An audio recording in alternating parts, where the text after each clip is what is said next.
Pengelola dana global asal Inggris, Schroders Indonesia mengakhiri bisnisnya di Indonesia setelah beroperasi selama 30 tahun. MicroStrategy kembali menyerok Bitcoin senilai 1,5 miliar dolar Amerika Serikat.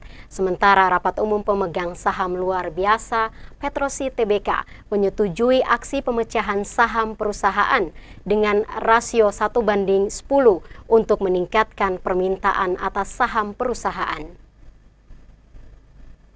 Lembaga pengelola dana global asal Inggris Schroders berencana menutup bisnis di Indonesia setelah beroperasi sekitar 30 tahun. Menurut sumber yang dikutip Reuters, CEO baru Schroders, Richard Oldfield, merupakan sosok di balik rencana penutupan bisnis Schroders di Indonesia lantaran berkinerja di bawah ekspektasi. Terkait hal ini, Schroders telah menunjuk UBS sebagai konsultan dalam proses penutupan bisnis termasuk mencari calon pembeli yang berminat. Menurut berbagai sumber menyebut beberapa pihak berminat menjadi pembeli, diantaranya HSBC, Alliance, dan PT Bank Negara Indonesia Tbk.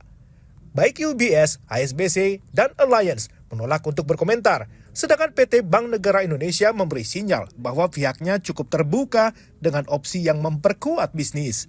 Hingga kini belum dapat dipastikan nilai valuasi unit bisnis Schroders di Indonesia, tetapi yang diketahui bahwa Schroders Indonesia mengelola aset senilai 4 miliar dolar Amerika Serikat atau sekitar 1,6% dari total aset yang dikelola di kawasan Asia Pasifik.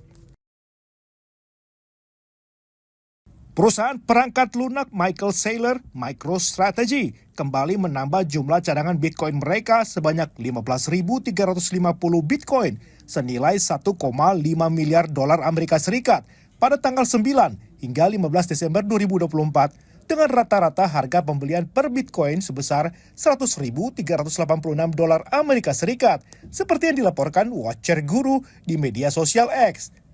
Sehingga total kepemilikan Bitcoin MicroStrategy kini diperkirakan mencapai 439.000 Bitcoin dengan nilainya setara sebesar 45,6 miliar dolar Amerika Serikat.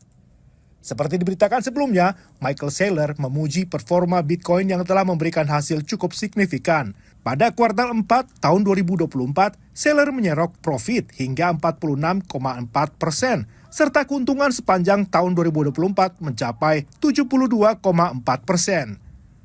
Saylor bertekad akan terus membeli Bitcoin, bahkan ketika harganya menyentuh harga 1 juta dolar Amerika Serikat per Bitcoin. Rapat umum pemegang saham luar biasa Petrosi Tbk telah menyetujui rencana pemecahan saham perusahaan dengan rasio 1:10, maka nilai nominal saham menjadi Rp5 per saham, dari semula sebesar Rp50 per saham. Rapat umum pemegang saham luar biasa Petrosi Tbk telah menyetujui rencana pemecahan saham perusahaan dengan rasio 1:10, maka nilai nominal saham menjadi Rp5 per saham, dari semula sebesar Rp50 per saham. Keputusan pemegang saham juga menyetujui perubahan anggaran dasar pasal 4 ayat 1 sehubungan dengan rencana pemecahan saham tersebut. Menurut Division Head of Corporate Secretary and Communications, Anto Broto, bahwa langkah pemecahan saham bertujuan agar meningkatkan permintaan atas saham perusahaan, memperluas basis pemodal, baik kelompok pemodal nasional maupun pemodal asing, serta klasifikasi pemegang saham perorangan dan badan usaha.